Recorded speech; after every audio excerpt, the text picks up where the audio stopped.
W takim ścisku tutaj jadę z tymi wszystkimi ludźmi i wbijam do wagonu i nagle mnie wyrzucili, bo tam same kobiety siedzą. No powiem ci, że Indie są ciekawe. Taki syf jak w Afryce. Po przygodach w Malezji i Tajlandii trafiłem tani lot do Indii. Ruszamy więc poznawać ten fascynujący kraj. Tym bardziej, że naszym przewodnikiem będzie mój lokalny przyjaciel, Mohit. Zapraszam Cię na nową serię z Indii. Siemanko, witaj w Indiach, w Mumbaiu. 25 milionów mieszkańców. Gigantyczna metropolia. Ja teraz cisnę drugą część miasta, 1,5 godziny transportem publicznym. Więc będziemy przez 10 dni eksplorować Mumbai i sprawdzać, co w trawie piszczy w Indiach. Będę to robił z Mohitem, moim kumplem, którego spotkałem w Uzbekistanie. Ty, no powiem Ci, że już mi się podoba klimat tutaj. Za 6 bananów zapłaciłem 20 rupii, czyli 84 grosze. Nawet się z panem nie targowałem. Zarąbiście, mam śniadanie, ruszamy dalej. A tak w ogóle wygląda tutaj ten lokalny klimat. A jestem, uwaga, w centrum miasta. A w ogóle jest pora deszczowa, 40-60 litrów dziennie spada deszczu. No to wyobraź sobie. Chyba kupię parasol.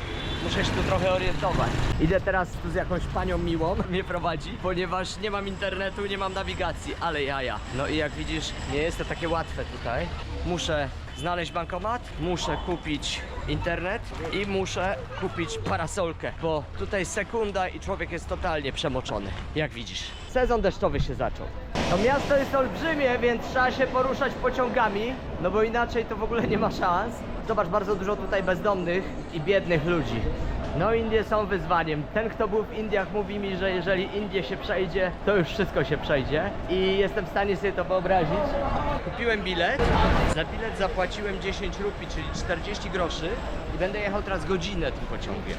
Trochę to podejrzane, ale no może takie ceny tutaj są. O, jest mój pociąg. Tak wygląda. Jak widzisz, nieźle przepełniony. Wbijam do środka. O, ja pitole. No powiem Ci, że podróż tym pociągiem to było przeżycie. W takim ścisku ostatnio jechałem w Afryce i nie ma innego porównania. A teraz jestem podobno w bardzo prestiżowej części miasta, więc pani się na mnie zapatrzyła i wpadła na inną panią. Tak bywa.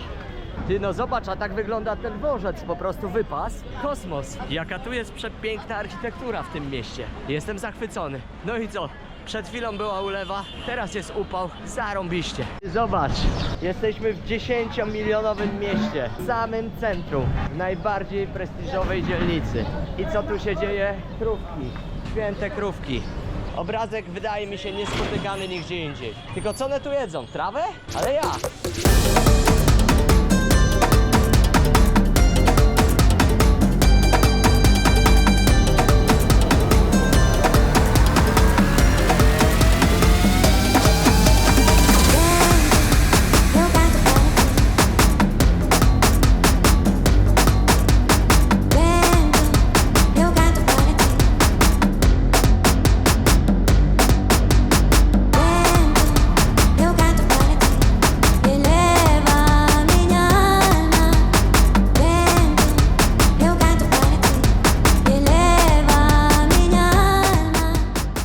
Największe wrażenie robi na mnie architektura.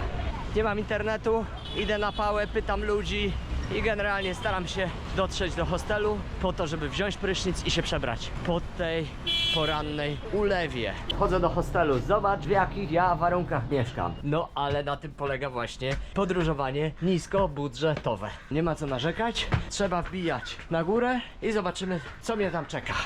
Telefon ma być wyciszony. To jest bardzo ważne, żeby nikomu nie przeszkadzać. Oczywiście trzeba pilnować swoich rzeczy, to jest jasne. Godziny nocne, kiedy nie wolno hałasować i tak dalej. Oczywiście zakaz picia i palenia, wyłączanie światła. No i oczywiście oszczędzanie energii, nie mówić i nie rozmawiać zbyt głośno. To jest bardzo ważne, ponieważ to świadczy o szacunku wobec pozostałych gości. A tak w ogóle wygląda mój pokoik i moi towarzysze, którzy tutaj śpią. No i jestem w samym centrum miasta. Hostel kosztował 21 zł, cena jest dobra, no i dlatego tutaj jest pełno, nie? Tutaj masz balkon, zobacz, wychodzisz sobie, mówię specjalnie cicho, żeby gości nie budzić. I już główna ulica. Pada deszcz i jest jak w saunie. Bardzo gorąco, bardzo wilgotno, ponieważ jest teraz monsunowy okres. W związku z powyższym będzie lało po 40-50 litrów na metr kwadratowy dziennie. Nie wolno pluć, i nie wolno palić, co mi się akurat bardzo podoba. No bo wiadomo, ktoś tutaj sobie idzie i będzie opluty. A tam z ziomalem, którego tutaj poznałem w hostelu, pijemy kawkę i herbatę z mlekiem, która jest bardzo dobra.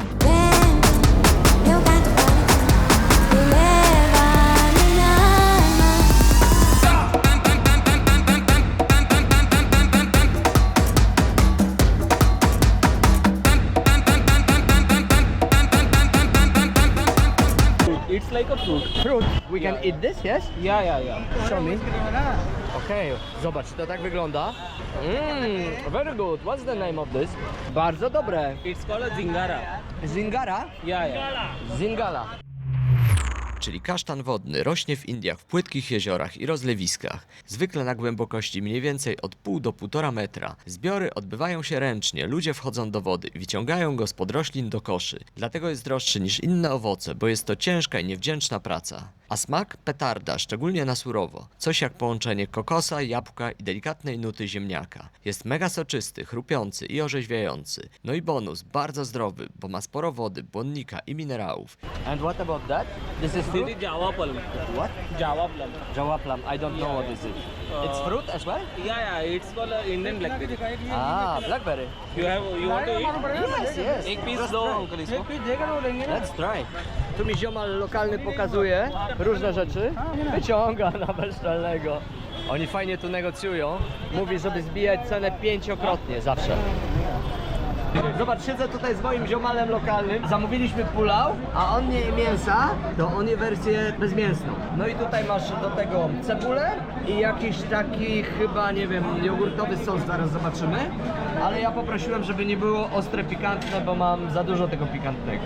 I oni tu wszyscy jedzą rękami, ale z racji tego, że ja, kurde, mówię, nie będę jadł rękami, bo wiadomo, ręce brudne, no to dostałem szczurce. Idziemy na bazar owocowy z tym moim ziomalem i on mówi, będziesz próbował wszystkiego, czego nie znasz. No i rzeczywiście podchodzimy i on mówi, daj mu spróbować. I próbuję. No jest super, bo są takie owoce, których w życiu nie widziałem, nie znałem i nie próbowałem. What is it? Funeral, nie? Yeah. Zobacz, tutaj ktoś umarł i kurde idzie pogrzeb. Ale akcja. Mają swój obrzędek jakiś związany z pochówkiem. Nie wiem o co chodzi, ale oni tego umarłego wsadzają teraz do karetki. No ale przecież on już nie żyje. No to nie rozumiem. Ale generalnie zrobili gigantyczny korek. No i w ogóle fajnie tu jest, bo tu jest taki bazar stary, na którym kupujesz owoce, warzywa, wszystko. O, a przy okazji zobacz, powiem ci jak to wygląda. Jest kontroler i jest kierowca. I kontroler kontroluje bilety. I dzięki temu możesz bardzo łatwo i szybko kupić bilety w autobusie, co ja dzisiaj zrobiłem. I transport jest bardzo tani, a najtańsze są pociągi. Tu idzie budowa i goście zrzucają gruz i to jest taki hałas, że masakra i trochę strach jak się idzie. Słyszysz? Zobacz. Ja pierdzielę, tak jakby to miało wszystko runąć. A tu w ogóle wiesz, psy chodzą. No to jest nieźle. Tutaj mój ziomal lokalny zaprosił mnie na śniadanie i jeszcze wziął jakąś dziewczynę z Filipin. No i sobie gadamy, jest fajnie. Kurde, jest tylu podróżujących ludzi, tylu ciekawych osobowości spotykasz w hostelach, że szok. Każdy człowiek oddzielna historia.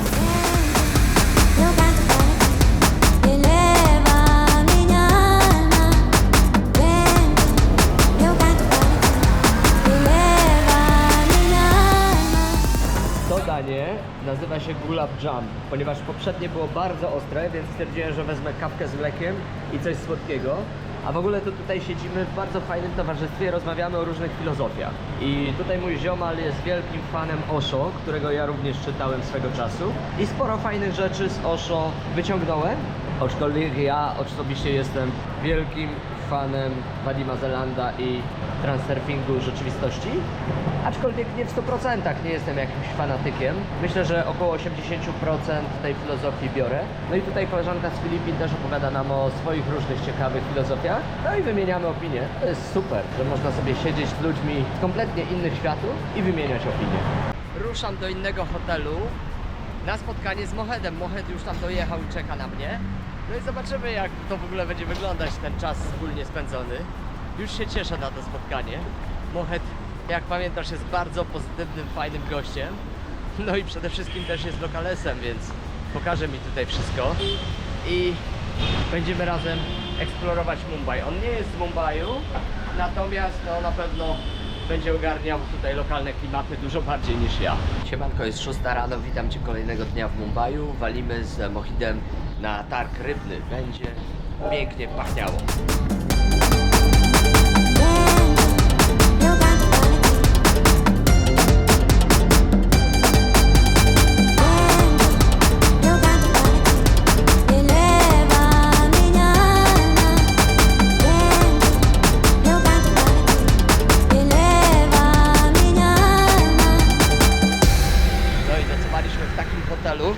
Który jest przeznaczony dla super małych ludzi, bo jeszcze nie widziałem, żeby było tak w hostelu utkane łóżek i miejsc. Goście spali po dwóch na jednym łóżku. Ja na szczęście miałem swoje. Musiałem wyszarpać prześcieradło i coś do przykrycia, bo bez tego to by była lipa. Ale generalnie jest bardzo dużo komarów. Kurde, jestem cały pogryziony. No i podobno tutaj właśnie jest problem z dęgą.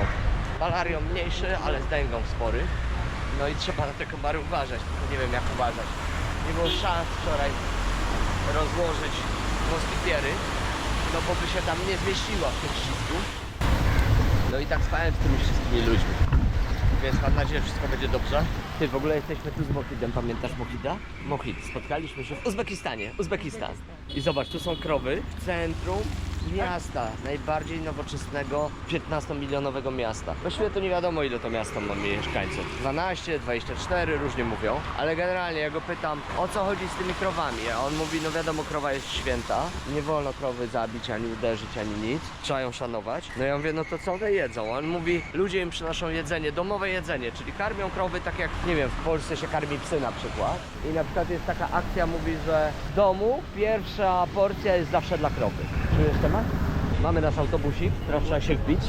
Włazimy. Nie jest tak ciasno jak w pociągu, ale nie jest perfekcyjny. O fuck, Mohid został zgnieciony i jego plecak. Do you have laptop inside? A tutaj jest pan konduktor i zaraz bilety będziemy skasował. Dobra, podjechaliśmy kawałeczek, jesteśmy teraz w takim miejscu, które się nazywa Sasundo Dock. Ship dock. Ship dock. Yeah. A, okej. Czyli to jest dla statków, zobacz. Doki dla statków. No logiczne. I wybudowane w 1871 roku, czyli dawno. Trochę się błądzimy i nie wiemy, bo mój ziomal jest przecież nie stąd, tylko z zupełnie innego miasta. I on tutaj przyjechał specjalnie dla mnie, okazuje się, co jest miłe i fajne. No i tak jak ja sobie tutaj to miasto zaczyna eksplorować od zera. Próbujemy wbić w stronę bazaru rybnego, ale nie wiemy dokąd iść.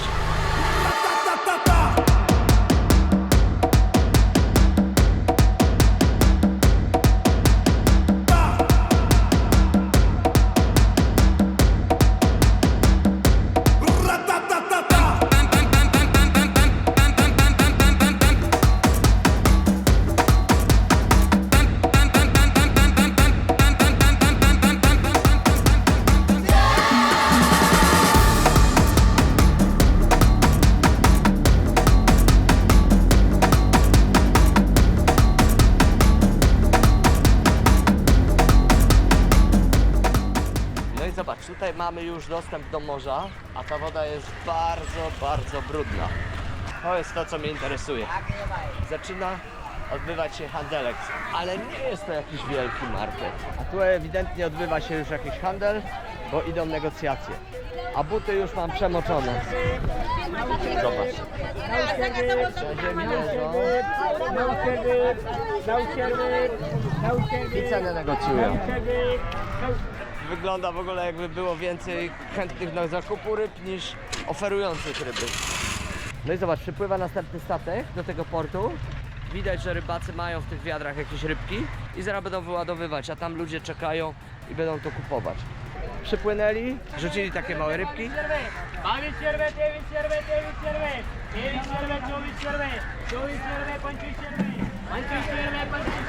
Ty, i jest normalna negocjacja, zobacz. Licytacja. Kto da więcej?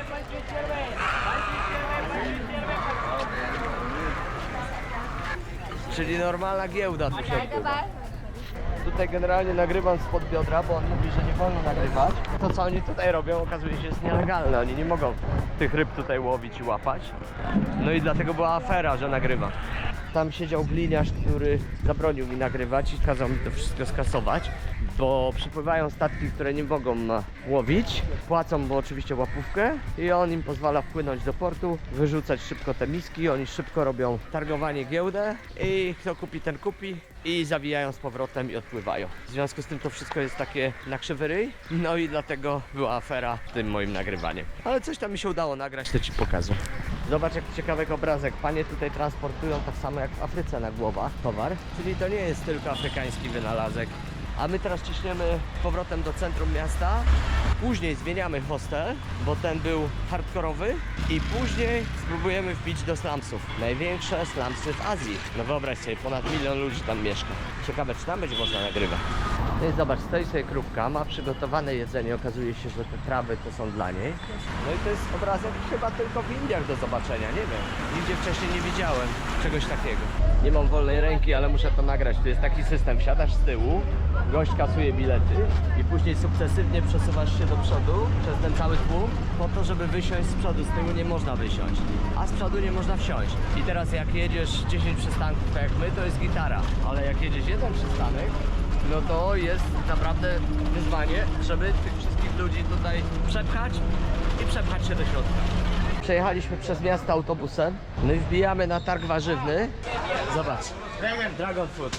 Ja, Dragon Fruit. Moje ulubione bananiki. Zawsze kupuj te najmniejsze. Im mniejsze, tym smaczniejsze.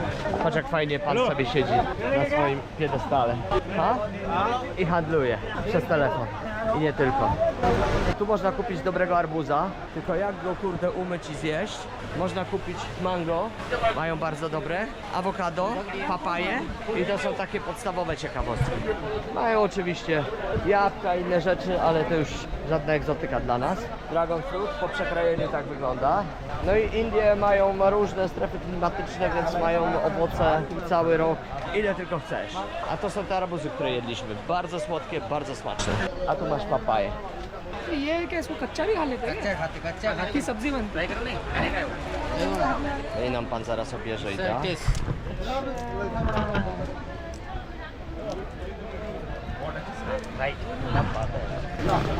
Very good.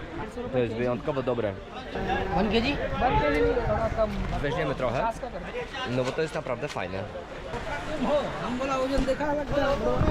No zobacz, tak są transportowane zwierzęta. Niestety nie wygląda to zbyt ciekawie, część z nich już nie żyje. No i je wyrzucają, bo zdechły podczas transportu. W tym upale no zapach jest taki, że wolę o tym nie mówić. Chciałbym ci pokazać te zwierzęce bazary, ale zwrót jest niewyobrażalny. Maybe we go there? Yeah? Kurde, powiem szczerze, jak mi ludzie mówili, że w Indiach jest gorzej, najgorzej, to ja mówiłem, ha, nie widzieliście Afryki, ale tutaj jest jeszcze bardziej ostro. Zobacz, co tu się dzieje. I znak pokazujący, że nie należy śmiecić. Zobacz, jaki tutaj się handelek odbywa. Ja pierdzielę, zdechłe szczury. Tutaj jest ostro. Ostro, ostro, ostro. Chyba żałuję, że tutaj wlazłem. Ja pierniczę, trzeba stąd spierdzielać. Co tu się odbywa, zobacz.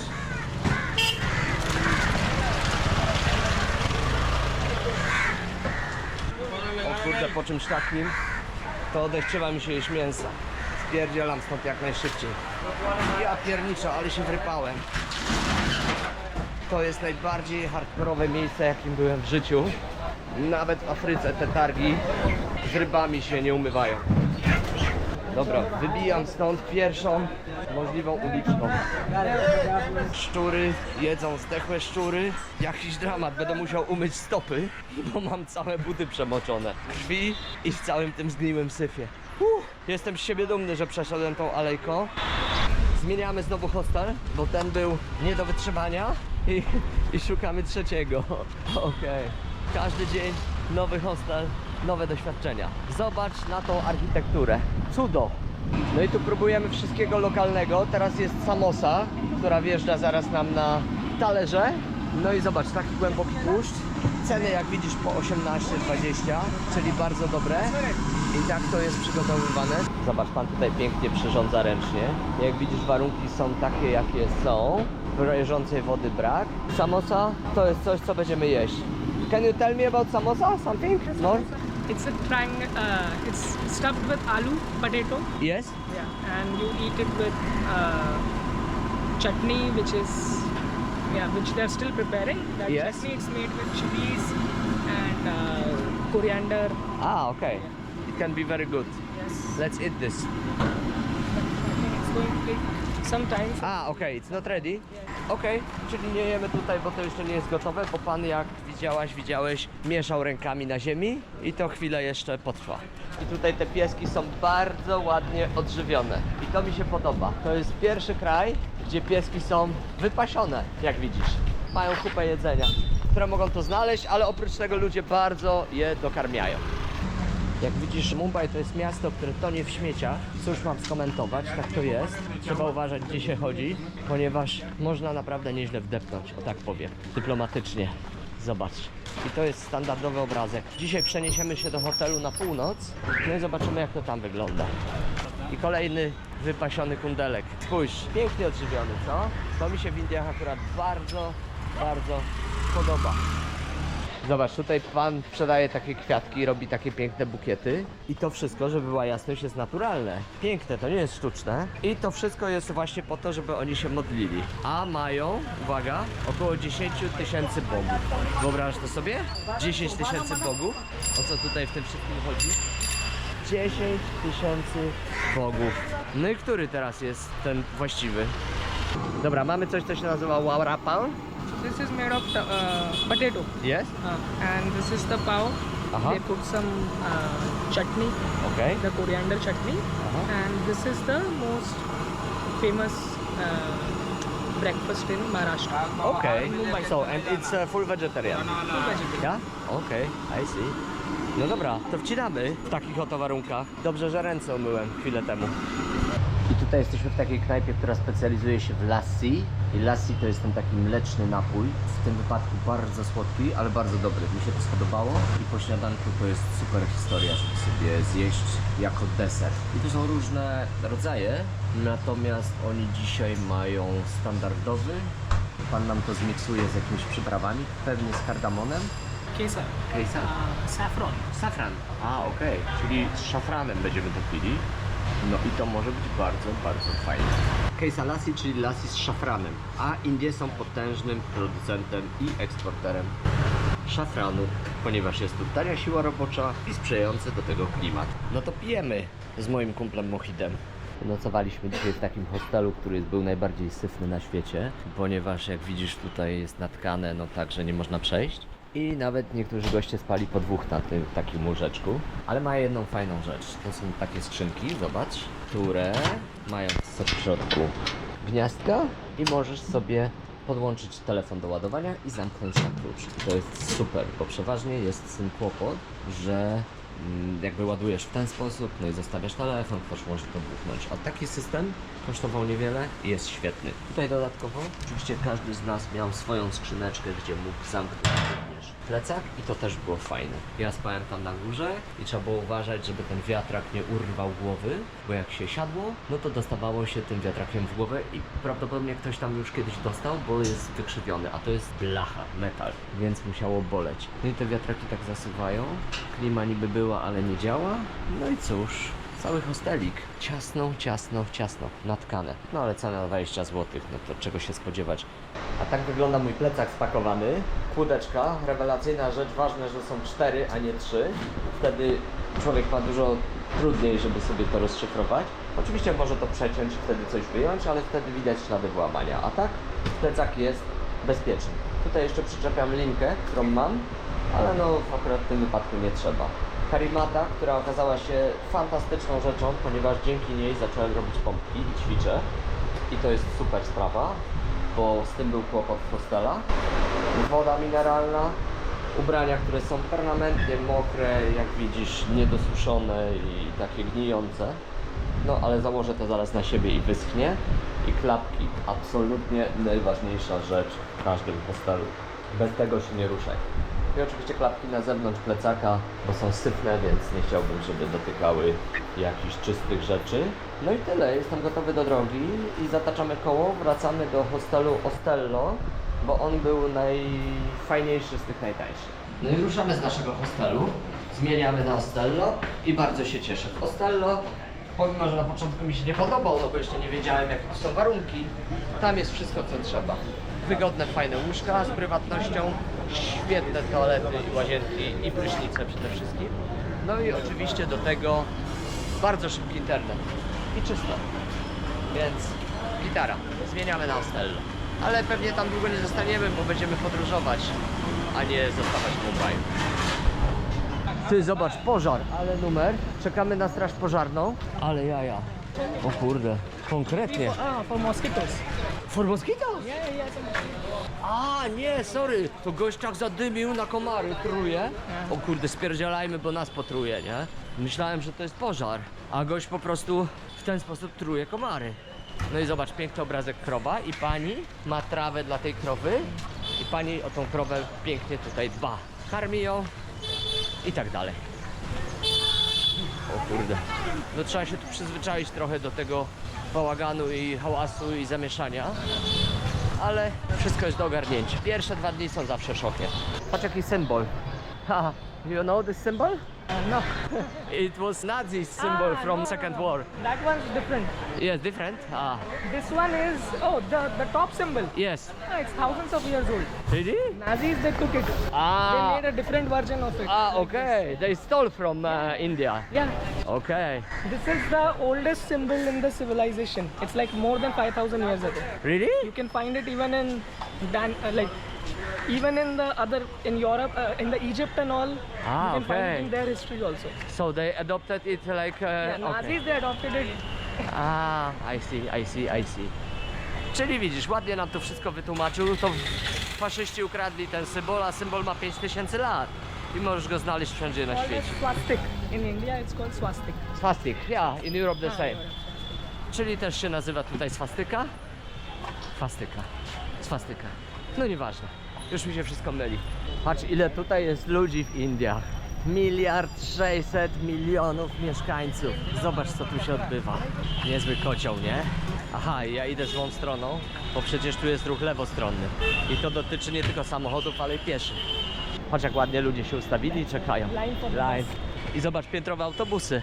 A to są takie zwykłe miejskie autobusy. A tak ludzie czekają, żeby iść do swojej pracy i codziennie odbić kartę na zakładzie. To jest stacja końcowa, dlatego jest mało ludzi jeszcze, ale będzie więcej. I tutaj też dziewczynki wchodzą, chociaż były wagony tylko dla kobiet i one są bardziej puste. There are lots of people in India, in Mumbai, who don't buy the train tickets because they don't want to spend money, even if it's 10 rupees. Okay? And it's not possible to hire a lot of people to check the tickets because it's, you know, there are so many people who are changing trains and everything. So India, the government of Maharashtra, they came up with an idea. Now they have a lottery system which is tied to your ticket number, and every week, if you are the winner, then you can win 20,000 rupees or 30,000 rupees. So then people, they think that okay, I can put 10 rupees, buy it, maybe I get lucky and I can win the money. Wow! Czujesz temat? No to jest zarąbisty pomysł, nie? To jest pozytywna motywacja, dają ludziom marchewkę, a nie kija. Czyli jest tak ciasno w tych pociągach i rzeczywiście, bo ludzie stoją na zewnątrz, no że nie masz szans wpuścić tam kanara i sprawdzić, czy kto ma bilety, a kto nie ma. W związku z powyższym trzeba robić loterię i wtedy ludzie kupują bilety, bo chcą wygrać na loterii. Zarąbisty pomysł. Tłumy w pociągach są niesamowite i to jest challenge. Trzeba umieć wycyrklować, jak wchodzić i wysiadać, jak głęboko wejść do takiego pociągu, żeby później móc się wydostać. Bo to nie jest prosta sprawa. Teraz się nie dziwię, dlaczego ludzie nie kupują biletów. No bo jak sprawdzić bilety w takim tłumie? A teraz dla odmiany przesiadamy się na metro, no i zobaczymy, jak się podróżuje metrem. Jesteśmy w metro i tu pełna kulturka. Nie dość, że pokazuje, z której strony drzwi się otwierają, pokazuje ci, jakie stacje i która następna. No to jeszcze masz air condition i jak widzisz, nie aż tak dużo ludzi na tym odcinku, więc prawdopodobnie bilety są droższe. The tickets for metro was more expensive than for train? A, no wszystko jasne. Czyli bilety na metro były dużo droższe niż na pociąg. Tutaj wysiadamy z metra, piękne to metro, wypasione, nawet schody ruchome, a tam gdzie ten samolocik leci slumsy i tam pójdziemy te slumsy zwiedzać. Ja w ogóle nie wiem, czy to bezpieczne. I Mohit mówi, że on też nie wie, czy to bezpieczne, bo przecież on stąd nie jest. O, ale widok. Już ci pokazuję, no. Zobacz. Ty czujesz jakieś slumsy, jakie budynki? To my tam cały dzień spędzimy. This way? Okay, let's go. Let's do it. Czyli musimy przejść przez tą ulicę. Co łatwe nie będzie. Zobacz, a tam się już szykują następni. Zobacz, jak tu się przechodzi przez ulicę w Indiach.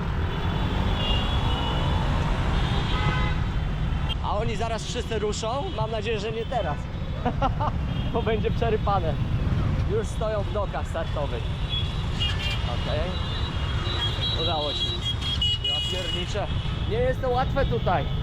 Musisz mieć oczy dookoła głowy, bo potrafią jechać pod prąd, potrafią cofać.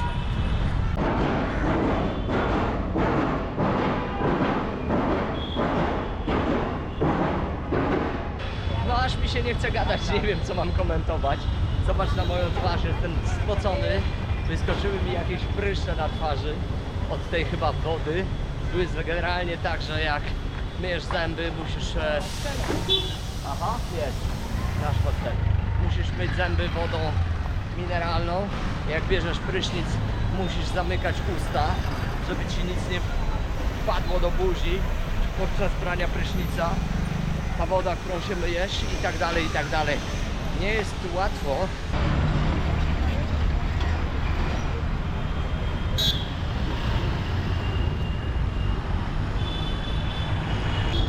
No powiem ci, że po kilku dniach w takim hałasie to głowa boli. I poza tym, że tu jest syf, brud, zamieszanie, to jeszcze dodatkowo ten hałas. Pada deszcz i jest gorąco. Cały czas mamy mokre ubrania. Albo od potu, albo od deszczu. Albo od jednego i drugiego. Wesoło, nie? Chcieliśmy pójść do pralni, zanieść rzeczy, ale pan krzyknął jakąś szaloną cenę, jak zobaczył obcokrajowca. Musimy to zrobić inaczej, że on pójdzie sam i zaniesie. Będzie 5 razy taniej. Samosa. Samosa! Samosa. A, samosa. Samosa. And this is pan. Pan. Pan, czyli zobacz. Już spróbowałem pan, już spróbowałem samosę. Już się troszeczkę orientuję w tej kuchni, dzięki niemu. O, i znowu robią pan, zobacz. Wszędzie pan. Ty, zobacz na to, co tutaj jest. What is it? It's called Rasgulla. Lastula? Rasgulla. Rozdula. Tell me about Rozdula. Rasgulla is this white one. Okay, this It's from the east part of India. Okay, From West Bengal. okay. Yeah, and it's made of milk, Yes? but then it's very sweet, Aha, made of milk yes. and dipped in sugar syrup. So, Okej. Let's try. Ty, zobacz, jesteśmy na jakimś bazarze i zobacz, ile tutaj jest krów. I zobacz, jakie mają, kurde, zakręcone w ogóle rogi, nie? Ty, tu ziomale mówią, że z byków bierze się mleko do picia. No jak mleko z byka? For sure? Milk from buffalo? Duda. Really? In India, 60% people drink buffalo milk. Śpieszę z wyjaśnieniem nieporozumienia językowego. Buffalo to oczywiście bawół, a nie byk. Chodziło więc o samicę bawoła, a nie o byka. A teraz ciekawostka. W Indiach krowa jest święta. Symbolizuje życie, matkę, obfitość i niekrzywdzenie. Natomiast samica bawoła już nie. Normalnie można ją sprzedawać i zabijać. Tu jest fajnie, tu mi się najbardziej podoba, bo tu samochody nie naparzają. Tylko skutery oczywiście, na nie też trzeba uważać, bo jadą jak szaleni. Ale jest spokojniej, jak widzisz. Przede wszystkim nie ma tego trąbienia i tego pędu. Tak, tutaj życie jest spokojniejsze. Pijemy sobie tutaj herbatkę z kardamonem. Cena to jest 10 rupii, więc można powiedzieć prawie nic. I oni ją piją 5 razy dziennie. I tutaj masz bardzo dużo kardamonu, dosyć dużo cukru. I to jest taki deser, nie wiem jak to nazwać, ale to jest bardzo, bardzo smaczne. Zobacz, na bookingu masz zdjęcia hotelu, że niby piękne w środku, a z zewnątrz wygląda tak. Myśmy go sprawdzali na bookingu. Podobna cena do naszego. No to wzięliśmy nasz.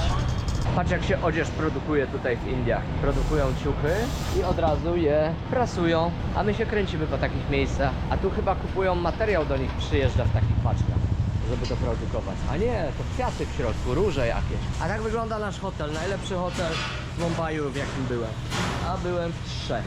No i zobacz, dosłownie 10 metrów od wejścia do naszego hostelu pan robi kawkę. Miał w termosie i teraz ją podgrzewa. No i tak wygląda ulica, na której mamy hostel. Bardzo fajne. Za nami pierwsze chwile w Mumbaiu, pierwszy szok i oszołomienie związane z hałasem, ruchem ulicznym i wszechobecnym zamieszaniem. Do tego totalny brak higieny i naprawdę spartańskie warunki noclegowe. To wyzwania, z którymi musimy się mierzyć w pierwszych dniach w Indiach. Z drugiej strony, niesamowita uprzejmość ludzi i wspaniałe smaki. To właśnie prawdziwe Indie, kraj kontrastów. W następnym odcinku będziemy penetrować Indie coraz głębiej i głębiej. Zaczniemy od największych slumsów w Azji, które znajdują się właśnie w Mumbaiu. Zapraszam już za tydzień.